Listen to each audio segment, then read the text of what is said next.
Selamat malam teman-teman semuanya, nama saya Beatrice Eleora dari kelas 5 MSP. Hari ini saya akan membahas mengenai definisi tata kelola SI dan alasan mengapa tata kelola SI itu penting bagi suatu perusahaan dan contoh tata kelola SI pada perusahaan kereta api Indonesia.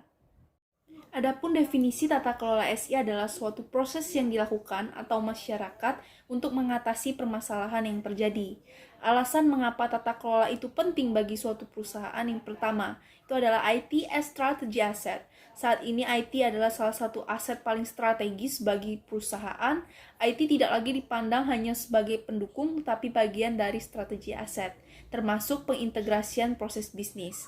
Teknologi informasi pun berpotensi mentransformasikan bisnis atau bahkan sektor industri. Teknologi informasi juga mampu memberikan dampak atau nilai terhadap suatu organisasi. Teknologi informasi yang baik akan menjadi suatu kebutuhan utama bagi suatu organisasi, sehingga tata kelola yang akan memungkinkan layanan teknologi informasi itu bisa berjalan dengan baik.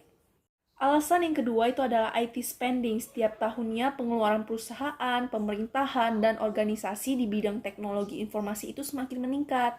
Artinya semakin besar investasi IT dilakukan.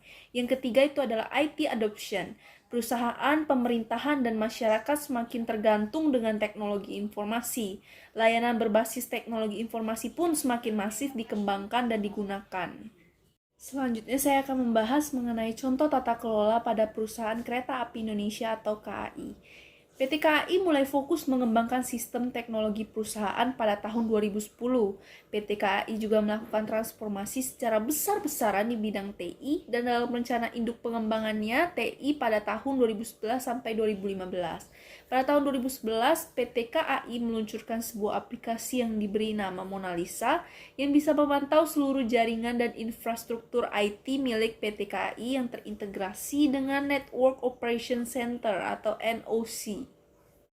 Pada tahun 2012, selanjutnya PT KAI menerapkan beberapa modul SAP lainnya, yakni Material Management, Plant Maintenance, Payroll, and Cash Management.